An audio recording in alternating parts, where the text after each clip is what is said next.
Welcome दोस्तों, स्वागत आप सभी का आपके अपने YouTube channel OS study YouTube channel में। ओएस स्टडी यूट्यूब चैनल की तरफ से आपके काफ़ी इंपॉर्टेंट तैयारी कराई जाती है एसएससी ऑल एग्ज़ाम्स की। तो आज का जो लेक्चर है वो आपके लिए काफ़ी इंपॉर्टेंट लेक्चर है, क्योंकि इसमें अपन ऐसे इंपॉर्टेंट जीके जीएस के क्वेश्चंस के बारे में बात करेंगे जो एग्ज़ाम में ज़्यादातर पूछे जाते हैं। तो चलिए आज की क्लास को अपन स्टार्ट करते हैं। आज की क्लास के जो इंपॉर्टेंट क्वेश्चंस दे रखे हैं वो आपको दिए हुए हैं। तो फर्स्ट क्वेश्चन क्या दे रखा है इसे देखिए। सरदार वल्लभ भाई पटेल हवाई अड्डा कहाँ पर स्थित है ये बताना है। ऑप्शंस दे रखे हैं, अहमदाबाद में स्थित है, लखनऊ में स्थित है, हिमाचल प्रदेश में स्थित है, चंडीगढ़ में स्थित है। तो सरदार वल्लभ भाई पटेल हवाई अड्डा कहाँ स्थित है? अहमदाबाद में स्थित है। Right answer A option. अगले क्वेश्चन की ओर चलते हैं। अगला क्वेश्चन देखिए, आपको टीआरक्यू क्वेश्चन दे रखा है। हिमाचल प्रदेश का जो राज्य पशु है वो क्या होता है ये आपको बताना है। तो हिमाचल प्रदेश का जो राज्य पशु है वो कौन सा होता है? हिम तेंदुआ होता है। इसे भी आपको नोट करना है, क्या होता है?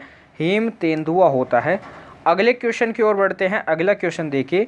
अगला क्वेश्चन दे रखा है, स्वतंत्र भारत के पहले रक्षा मंत्री कौन थे ये आपको बताना है। तो क्वेश्चन काफ़ी इंपॉर्टेंट दे रखा है, पीवाईक्यू क्वेश्चन है, एमटीएस में काफ़ी बार पूछा जाता है, जीडी में भी पूछा गया है और आपकी सीएचएसएल में भी पूछा गया है। तो इसे आपको इंपॉर्टेंट लगा लेना है। क्वेश्चन दे रखा है कि स्वतंत्र भारत के पहले रक्षा मंत्री कौन थे? डॉक्टर राजेंद्र प्रसाद जी थे, भीमराव गुर्जर जी थे, सरदार बलदेव सिंह जी थे, या फिर नन ऑफ दिस। तो स्वतंत्र भारत के जो पहले रक्षा मंत्री थे वो सरदार बलदेव सिंह जी थे। फटाफट आपको नोट करना है, बताना है कि भारत के प्रथम प्रधानमंत्री कौन थे ये आपको बताना है। कमेंट बॉक्स में फटाफट आपको छाप देना है, भारत के प्रथम प्रधानमंत्री कौन थे, कमेंट बॉक्स में छाप दीजिए।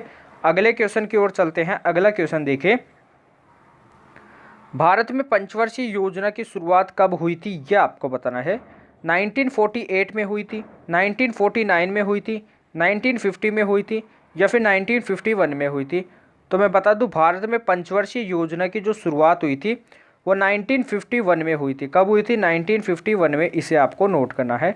अब क्वेश्चन जो अगला आ जाता है वो क्या आ जाता है कि अब तक, यानी जो आपकी पंचवर्षीय योजना होती है, जो आपका 5 ईयर प्लान होता है, इससे काफ़ी इंपॉर्टेंट क्वेश्चंस आते हैं। जो हमारी जो पीछे वाली जो वीडियोस है उनमें आपके 5 ईयर प्लान से जो भी क्वेश्चंस पूछे जाते हैं उन क्वेश्चंस के बारे में बात की गई है। तो आपको क्या करना है, पीछे वाले वीडियोस को भी पूरा देखना है। अगले क्वेश्चन की ओर चलते हैं। अगला क्वेश्चन देखिए, दुधुआ नेशनल पार्क कहाँ पर स्थित है ये आपको बताना है। तो ये भी क्वेश्चन काफ़ी इंपॉर्टेंट दे रखा है। इससे पहले आपको बताना है कि भारत का सर्वोच्च सम्मान कौन सा है। ये मैं आपको काफ़ी बार क्वेश्चन कराता हूँ, क्योंकि एग्जाम में भी काफ़ी बार पूछा जाता है। जो भी क्वेश्चंस आपके लिए आपके लेक्चर्स में आते हैं वो क्या है? पीवाईक्यू क्वेश्चन है। तो भारत का जो सर्वोच्च सम्मान है वो कौन सा है? भारत रत्न है। इसे भी नोट करना है। दुधुआ नेशनल पार्क कहाँ पर है ये आपको बताना है। तो ये गुजरात में है, उत्तर प्रदेश में है, लखनऊ में है, या फिर शिमला में है। तो दुधुआ नेशनल पार्क कहाँ पर स्थित है? ये आपके यूपी में स्थित है, उत्तर प्रदेश में स्थित है। Right answer B option. अगले क्वेश्चन की ओर बढ़ते हैं। अगला क्वेश्चन देखिए। इससे पहले आपको बताना है, मेसोपोटामिया किस देश का प्राचीन नाम है ये आपको बताना है। तो ये भी इंपॉर्टेंट क्वेश्चन है। मेसोपोटामिया किस देश का प्राचीन नाम है, ये आपके एग्जाम में भी काफ़ी बार पूछा गया है। तो इसका आंसर कमेंट बॉक्स में छाप दीजिए। ये इराक का प्राचीन नाम है। फटाफट आपको नोट करना है। अगले क्वेश्चन की ओर चलते हैं। अगला क्वेश्चन देखिए, किस गवर्नर जनरल को आधुनिक भारत का निर्माता कहा जाता है ये आपको बताना है। तो इसमें से आपको ऑप्शंस दे रखे हैं, लॉर्ड कर्जन को कहा जाता है, लॉर्ड डलहौजी को कहा जाता है, लॉर्ड विपिन को कहा जाता है, फिर लॉर्ड लिप्पो को कहा जाता है। तो गवर्नर जनरल आधुनिक भारत का निर्माता लॉर्ड डलहौजी को कहा जाता है। इसे आपको नोट करना है। अगले क्वेश्चन की ओर चलते हैं। अगला क्वेश्चन देखिए, नासिक किस नदी के किनारे बसा हुआ शहर है ये आपको बताना है। तो नासिक किस नदी के किनारे है? नासिक गोदावरी नदी के किनारे है। इसे आपको नोट करना है। किस नदी के किनारे है? गोदावरी नदी के किनारे है। इसे आपको नोट करना है। अगले क्वेश्चन की ओर चलते हैं। अगला क्वेश्चन देखिए, 7 नंबर का क्वेश्चन दे रखा है, भारत में डाक टिकट कब आरंभ हुआ था ये आपको बताना है। तो यहाँ से क्वेश्चन काफ़ी बार आ जाता है कि भारत में जो डाक टिकट आरंभ हुआ था वो कब हुआ था? 1854 में हुआ था, 1867 में, 1967 में या फिर 1947 में। तो भारत में प्रथम डाक टिकट प्रारंभ हुआ था 1854 में, राइट आंसर ए ऑप्शन। अब क्वेश्चन क्या आ जाता है कि स्वतंत्र भारत का प्रथम डाक टिकट कब प्रारंभ किया गया था, ये आपको बताना। स्वतंत्र भारत का प्रथम डाक टिकट कब प्रारंभ किया था, कमेंट बॉक्स में छाप दीजिए। तो ये कब प्रारंभ किया गया था, 1947 में प्रारंभ किया गया था, राइट आंसर आपको दिया हुआ है क्वेश्चन में भी, इसको भी आपको नोट कर लेना है। अगले क्वेश्चन की ओर चलते हैं। अगला क्वेश्चन देखिए, इससे पहले आपको बताना है कि इसरो का मुख्यालय कहाँ पर है, ये आपको बताना है। अगले क्वेश्चन का आंसर देने से पहले जिन बच्चों ने अभी तक वीडियो को लाइक नहीं किया है तो वीडियो को लाइक कीजिए, वीडियो को शेयर करने का प्रयास कीजिए। जिन बच्चों ने चैनल को सब्सक्राइब नहीं किया है, जो बच्चे नए जुड़े हैं, चैनल को सब्सक्राइब कर लीजिए, बेल आइकन को प्रेस कीजिए। डिस्क्रिप्शन में टेलीग्राम चैनल का लिंक दिया हुआ है, उसे भी आपको ज्वाइन करना है। टेलीग्राम चैनल पे भी आपको कुछ जीके जीएस के क्वेश्चंस मिल जाते हैं जो एग्ज़ाम ओरिएंटेड क्वेश्चन ही होते हैं, इसलिए आपको टेलीग्राम चैनल को भी ज्वाइन करना है। अगला क्वेश्चन क्या दे रखा है, इसे देखिए। ग्रहों के गति के नियम को प्रतिपादित किया जाता है, किसके द्वारा किया जाता है, न्यूटन के द्वारा, स्वामीनाथन के द्वारा, केपलर के द्वारा या फिर सीवी रमन के द्वारा। सबसे पहले न्यूटन के बारे में बात करते हैं। तो न्यूटन के कितने लॉ है, न्यूटन के फर्स्ट लॉ है, न्यूटन का सेकंड लॉ है, न्यूटन का थर्ड लॉ है। न्यूटन के टोटल 3 नियम आते हैं, न्यूटन के गति के 3 नियम आते हैं, जिनमें आपका जो फर्स्ट नियम होता है वो इनर्शिया का लॉ होता है। सेकंड नियम होता है वो इतना इंपॉर्टेंट नहीं होता है, लेकिन थर्ड नियम जो होता है वो एक्शन रिएक्शन फोर्स पे आधारित होता है, इसलिए आपको तीनों नियमों के बारे में पता होना चाहिए। इनसे क्वेश्चंस कैसे बनते हैं वो मैं आपको डीपली बता दूंगा, लेकिन इससे पहले अपन बात करते हैं। ग्रहों की जो गति का नियम दिया था वो किन्होंने दिया था, केपलर ने दिया था, फटाफट नोट करना है। Right answer C option. Kepler ने बताया कि था कि जो ग्रह होते हैं वो अपनी कक्षा के अनुदिश गति करते रहते हैं वर्ताकार कक्षाओं में। तो केपलर का लॉ भी होता है T² समानुपाती R³, इसे भी आपको नोट करना है। ये भी काफ़ी इंपॉर्टेंट क्वेश्चन है, यहाँ से भी पूछा जा सकता है। अगले क्वेश्चन की ओर चलते हैं। अगला क्वेश्चन देखिए, इससे पहले आपको बताना है कि सीवी रमन जी को पुरस्कार जो भी मिला था, भारत रत्न पुरस्कार जो मिला था वो कब मिला था, ये आपको बताना है। अगले क्वेश्चन की ओर चलते हैं। अगला क्वेश्चन देखिए, सिंधु घाटी सभ्यता किस काल की सभ्यता मानी जाती है, यह आपको बताना है। तो ये क्वेश्चन भी काफ़ी इंपॉर्टेंट दे रखा है। कांस्य काल की क्या मानी जाती है, सभ्यता मानी जाती है, किसकी मानी जाती है, कांस्य काल की, इसे नोट करना है। अगला क्वेश्चन क्या बन जाता है कि प्राचीन मानव ने, इसको आपको नोट कर लेना है, प्राचीन मानव ने सर्वप्रथम किस जानवर को पालतू बनाया था, इसे आपको नोट करना है। सर्वप्रथम किस जानवर को पालतू बनाया था, मैं क्वेश्चन आपको रिपीट करा देता हूँ। प्राचीन मानव ने सर्वप्रथम किस जानवर को पालतू बनाया था, तो वो आपका जानवर कौन सा था, कुत्ता था, इसे आपको नोट करना है। राइट आंसर आपको डॉग्स दे रखा है, इसे नोट कर लीजिए। अगले क्वेश्चन की ओर चलते हैं। अगला क्वेश्चन क्या दे रखा है, इससे पहले आपको बताना, ये क्वेश्चन काफ़ी बार मैंने आपको बताया है। हरिप्रसाद चौरसिया का संबंध किससे है, ये आपको बताना है। किस वाद्य यंत्र से है, ये आपको बताना है कि हरिप्रसाद चौरसिया का संबंध किस वाद्य यंत्र से है, बांसुरी से है, इसे भी आपको नोट कर लेना है। अगले क्वेश्चन की ओर बढ़ते हैं। अगला क्वेश्चन देखिए, किस दिन रात व दिन बराबर होते हैं, ये आपको बताना है। यहाँ पे आपको दिया हुआ होना चाहिए कि किस दिन रात व दिन बराबर होते हैं।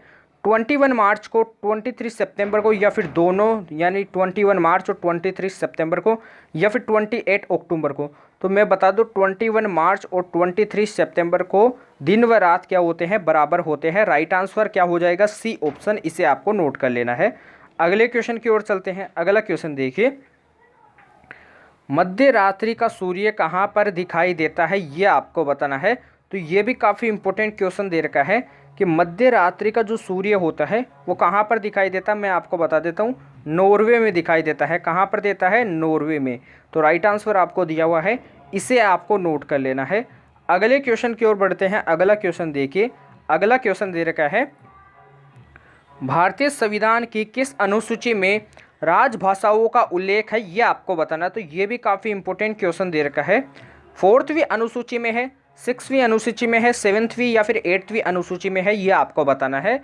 तो भारतीय संविधान की जो अनुसूची है जिसमें राजभाषाओं का उल्लेख है वो आपकी कौन सी अनुसूची है, 8th अनुसूची है। Right answer D option. अगले क्वेश्चन की ओर बढ़ते हैं। अगला क्वेश्चन देखिए, संयुक्त राष्ट्र संगठन के पहले गवर्नर जनरल कौन थे, यह आपको बताना है। इससे पहले आपको बताना है कि नाबार्ड की स्थापना कब हुई थी, कमेंट बॉक्स में छाप दीजिए। नाबार्ड की स्थापना हुई थी 1982 में, इसे नोट कर लेना है। नाबार्ड की जो फुल फॉर्म होती है वो क्या होती है, ये भी कमेंट बॉक्स में आपको छाप कर बताना है। इससे पहले मैं आपको बता देता हूँ साइंस डे कब मनाया जाता है, ये मैं आपको बता देता हूँ। जो आपका साइंस डे होता है, विज्ञान दिवस, वो 28 फरवरी को बनाया जाता है। कब मनाया जाता है, 28 फेब को बनाया जाता है। राइट आंसर आपको दिया हुआ है। लेकिन क्वेश्चन दे रखा है कि संयुक्त राष्ट्र संगठन के पहले गवर्नर जनरल कौन थे, वो थे आपके त्रिगवेली जी। ये आपका राइट आंसर ए ऑप्शन। अगले क्वेश्चन की ओर बढ़ते हैं। अगला क्वेश्चन देखिए, अर्जुन पुरस्कार किस क्षेत्र में दिया जाता है, ये आपको बताना है। इससे पहले आपको बताना है कि द्रोणाचार्य पुरस्कार किस क्षेत्र में दिया जाता है। ये भी इसी क्वेश्चंस की तरह इंपॉर्टेंट क्वेश्चन है, इसी क्वेश्चन पे आधारित है। तो द्रोणाचार्य पुरस्कार किस क्षेत्र में दिया जाता है, कमेंट बॉक्स में छाप कर बताना है। लेकिन क्वेश्चन दे रखा है अर्जुन पुरस्कार किस क्षेत्र में दिया जाता है। ऑप्शंस दे रखे हैं साहित्य के क्षेत्र में, फिल्म के क्षेत्र में, खेल क्षेत्र में, या फिर नन ऑफ दिस। तो अर्जुन पुरस्कार खेल के क्षेत्र में दिया जाता है। Right answer C option. अगले क्वेश्चन की ओर बढ़ते हैं। इससे पहले मैं आपसे कुछ क्वेश्चन पूछना चाहता हूं कि प्रसिद्ध उपन्यास द गाइड के लेखक कौन है, ये आपको बताना है। क्वेश्चन काफ़ी अच्छा है। द गाइड के जो लेखक है वो कौन है, ये आपको बताना है। तो कमेंट बॉक्स में छाप दीजिए द गाइड के लेखक कौन है। आर के नारायण जी है, फटाफट इसे भी नोट कर लीजिए, कौन है, आर के नारायण जी है। अगले क्वेश्चन की ओर चलते हैं। अगला क्वेश्चन क्या दे रखा है, अगले क्वेश्चन पे चलते हैं। वह प्रथम भारतीय कौन था जो ब्रिटिश संसद का हिस्सा बना था। आपको बताना कि वह प्रथम भारतीय कौन थे जो ब्रिटिश संसद का हिस्सा बने थे। वो थे दादा भाई नारोजी। कौन थे, इसे भी नोट कर लेना है, दादा भाई नारोजी। यहाँ से भी क्वेश्चन पूछा जाता है, दादा भाई नारोजी थे। अगले क्वेश्चन की ओर चलते हैं। अगला क्वेश्चन देखिए, काजीरंगा वन्य जीव अभ्यारण्य किस राज्य में है, यह आपको बताना है। तो यहाँ से आपके असम से काफ़ी क्वेश्चन आते हैं। तो असम में 7 नेशनल पार्क है जिनमें काजीरंगा अभ्यारण्य भी आता है, इसे भी आपको नोट करना है। काजीरंगा में क्या फेमस है, ये आपको कमेंट बॉक्स में बताना है, क्योंकि यहाँ से एक सवाल अवश्य आता है काजीरंगा से। महाराष्ट्र में है, असम में है, लखनऊ में तो मैंने आपको बता ही दिया है कि असम में काजीरंगा वन्य जीव अभ्यारण्य स्थित है, नोट कर लीजिए। अगले क्वेश्चन की ओर चलते हैं। अगला क्वेश्चन देखिए, लोकसभा में राष्ट्रपति कितने सदस्यों को आमंत्रित करता है, ये आपको बताना है। तो लोकसभा में राष्ट्रपति 2 सदस्यों को आमंत्रित करता है, इसे आपको नोट कर लेना है। राइट आंसर आपको दिया हुआ है, आपके 2 सदस्यों को क्या करता है, आमंत्रित करता है। इसी प्रकार राज्यसभा में भी राष्ट्रपति कितने सदस्यों को आमंत्रित करता है, तो 12 सदस्यों को आमंत्रित करता है, इसे आपको नोट करना है। अगले क्वेश्चन की ओर बढ़ते हैं। अगला क्वेश्चन देखिए, भीतरकनिका रिजर्व कहाँ पर स्थित है, यह आपको बताना है। तो भीतरकनिका रिजर्व ओडिशा में स्थित है, इसे आपको नोट कर लेना। कहाँ पर है, ओडिशा में स्थित है। अकबर का मकबरा कहाँ पर स्थित है, ये आपको बताना है। तो अकबर का मकबरा कहाँ पर स्थित है, आगरा में स्थित है, नोट करना है। बाबर का मकबरा कहाँ पर स्थित है, काबुल में स्थित है, इसे भी नोट करना है। और हुमायूं का जो मकबरा है वो कहाँ पर स्थित है, हुमायूं का मकबरा दिल्ली में स्थित है। तो मैंने आपको बता दिया, भीतरकनिका रिजर्व ओडिशा में स्थित है, अकबर का मकबरा आगरा में स्थित है, बाबर का मकबरा काबुल में स्थित है, हुमायूं का मकबरा दिल्ली में स्थित है। तो राइट आंसर आपको दिए हुए हैं। अगले क्वेश्चन की ओर बढ़ते हैं। अगला क्वेश्चन देखिए, इस क्वेश्चन के टॉपिक पे अपन बात करते हैं क्योंकि ये इंपॉर्टेंट क्वेश्चन है। तो अगला जो टॉपिक दे रखा है वो आपका दे रखा है करेंसी, मुद्रा के बारे में अपन बात करते हैं। तो सबसे पहले आपको टॉपिक क्या डालना है, मुद्रा डालना है। क्या डालना है, करेंसी डालना है, मुद्रा। ट्रिक के साथ मैं आपको याद करवाऊंगा, तो आपको ट्रिक के साथ इनको देखना है। सबसे पहले आपको ट्रिक में नोट करना है मामा, फटाफट आपको नोट करते जाना है, मैं आपको बारी बारी में नहीं बताऊंगा। मामा श्री ने भाई से पाक मांगा, फटाफट नोट कीजिए। मामा श्री ने भाई से पाक मांगा, इसे नोट करना है। अब यहाँ पे अपन करेंसी की बात करेंगे ट्रिक वाइज, तो कैसे बात करते हैं मैं आपको बता देता हूँ। सबसे पहले जो आपका पहले वाला जो माँ दे रखा है, इस माँ का मतलब जो होगा वो क्या होगा, मालदीव होगा, इसे आपको नोट करना है। क्या होगा, मालदीव होगा, फटाफट नोट करना है, मालदीव होगा। और अगले वाला जो माँ दे रखा है, इसका मतलब क्या होगा, इसका मतलब होगा मोरस्सा। क्या होगा, मोरस्सा होगा, इसे भी नोट करना है। श्री दे रखा है, इसका मतलब क्या होगा, श्रीलंका होगा, इसे आपको नोट करना है। ने का मतलब क्या होगा, नेपाल होगा, फटाफट नोट करना है। भा का मतलब भारत होगा। ई का मतलब इंडोनेशिया होगा, नोट करते जाना है। भा का मतलब भारत, ई का मतलब इंडोनेशिया, से का मतलब सेशल्स, मैं यहाँ पे नोट करा देता हूँ, से का मतलब क्या होगा, सेशल्स होगा। पाक का मतलब क्या होगा, पाकिस्तान होगा। और मांगा को आपको छोड़ देना है। तो अब अपन यहाँ से अपन बात करते हैं, सबसे पहले एक एक के बारे में अपन बात करते जाएंगे। तो सबसे पहले आपको इन देशों के नाम तो पता हो गए हैं। तो सबसे पहले पहले वाला जो माँ आया था, इसका मतलब सबसे पहले क्या था, मालदीव था। इसे आपको नोट करना है, क्या था, मालदीव। इसकी जो मुद्रा होती है वो क्या होती है, रुपीज़ होती है। इसे आपको नोट करना है, आपको इंग्लिश में लिखना है, रुपीज़ होती है, रुपीस होती है, इसे नोट करना है। राजधानी क्या होती है, माले होती है। अगले वाले माँ का मतलब क्या होता है, मोरसस होता है, क्या होता है, मोरसस होता है, इसे नोट करना है। इसकी जो करेंसी होती है वो क्या होती है, रुपी होती है, आपको इंग्लिश वर्ड में लिखना है। अगले वाले श्री पे चलते हैं। श्री, इसकी जो राजधानी होती है वो पोर्ट लुइस होती है। श्री का मतलब क्या है, श्रीलंका है, इसे आपको नोट करना है। श्रीलंका की जो करेंसी होती है वो क्या होती है, वो भी यही होती है, रुपी होती है, आपको नोट करना है।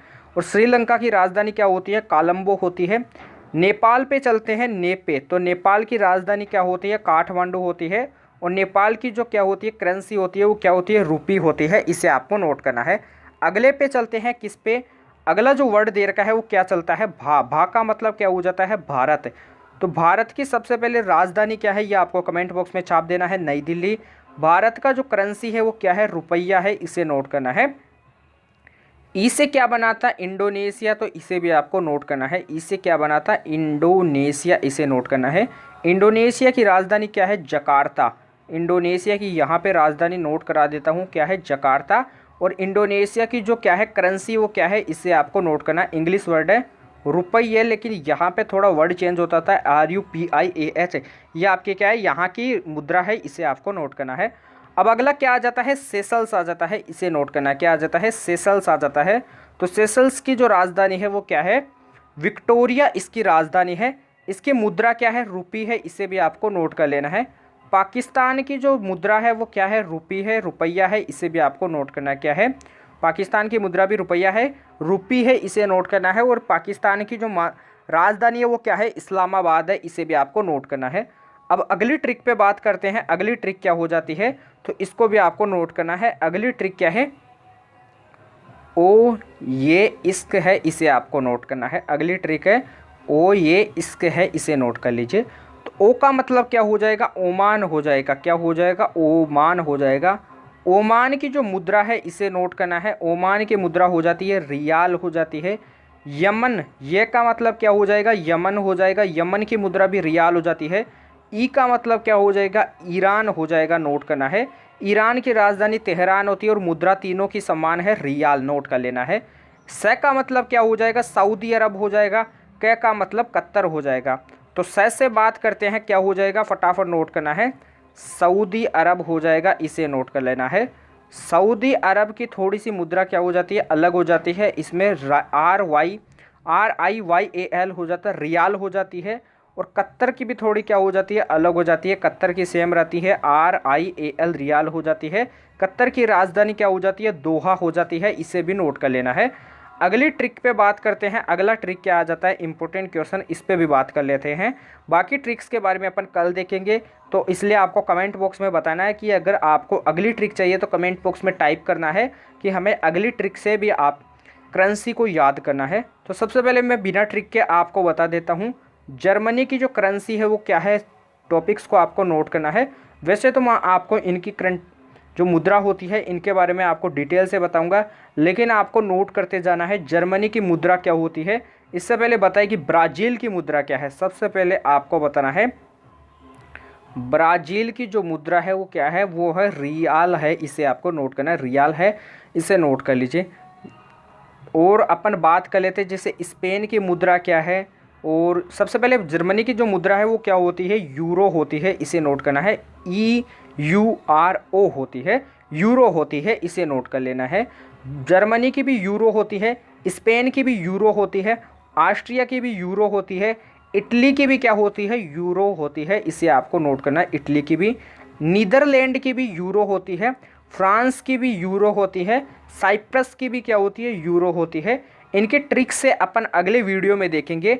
तो आज के वीडियो को अपन यहीं पे एंड करते हैं। आज की वीडियो में अपन ने ऐसे इंपॉर्टेंट क्वेश्चंस के बारे में बात की है जो आपके एग्जाम में पूछे जाते हैं। तो आज के क्वेश्चंस के बारे में आपको बताना है कमेंट करके, कमेंट बॉक्स में बताना है यदि आपको ऐसे ही मुद्रा के बारे में डिटेल से आपको ट्रिक ही देखना है, क्योंकि अभी आपके काफ़ी सारे देश बच जाते हैं, जैसे आपका क्या बच जाता है, Canada, Singapore, New Zealand, Trinidad, Taiwan, Australia, Hong Kong, आपका इराक, जॉर्डन, लीबिया, टूनीसिया, ऐसे आपके काफ़ी देश बच जाते हैं, सूडान, सीरिया, हेलेना। तो इनके बारे में भी यदि आपको जानना है ट्रिक से, तो आपको क्या करना है, कमेंट बॉक्स में टाइप करना है कि सर हमें ट्रिक से मुद्रा के बारे में डिटेल से बताओ। तो अपन कल मुद्रा के लिए टॉपिक लेके आएंगे जिनमें केवल मुद्रा यानी आपकी केवल इनमें करेंसी होगी और आपकी क्या होगी, राजधानी होगी, कैपिटल होगी। तो इन्हीं के बारे में डिटेल से स्टडी कराई जाएगी। तो कमेंट बॉक्स में आपको बताना है और आपको क्या करना है, इस वीडियो को दबा के लाइक करना है। वीडियो में जितने ज़्यादा लाइक्स होंगे उतनी ज़्यादा अच्छी आपके लिए वीडियो लाई जाएगी। तो वीडियो को लाइक करना है, वीडियो को शेयर करने का प्रयास करना है। अभी तक जिन बच्चों ने चैनल को सब्सक्राइब नहीं किया है तो चैनल को सब्सक्राइब कर लीजिए, बेल आइकन को प्रेस कीजिए। डिस्क्रिप्शन में टेलीग्राम चैनल का लिंक दिया हुआ है, उससे भी आपको ज्वाइन करना है। लेकिन आपको कमेंट बॉक्स में बताना है कि आपको मुद्रा से रिलेटेड जो भी ट्रिक के क्वेश्चंस होते हैं, ट्रिक से आपको याद करना है। तो कमेंट बॉक्स में छाप कर आपको बताना कि हमें ट्रिक से चाहिए। तो अपन कल वाली वीडियो में ट्रिक से मुद्रा के बारे में ध्यान से देखेंगे। तो अपन कल मिलते हैं ऐसे बेहतरीन सेशन के साथ। तब तक के लिए जय हिंद, जय भारत, धन्यवाद।